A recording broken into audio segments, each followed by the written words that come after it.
নতুন দাম অনুযায়ী দেশের বাজারে প্রতি ভরি 22 ক্যারেটের সোনার দাম পড়বে 1,69,921 টাকা।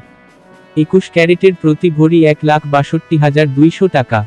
18 ক্যারেটের প্রতি ভরি 1,39,023 টাকা। এবং সনাতন পদ্ধতির প্রতি ভরি সোনার দাম 1,14,949 টাকা নির্ধারণ করা হয়েছে। সোনার দাম বাড়ানো হলেও দেশের বাজারে অপরিবর্তিত রয়েছে রূপার দাম।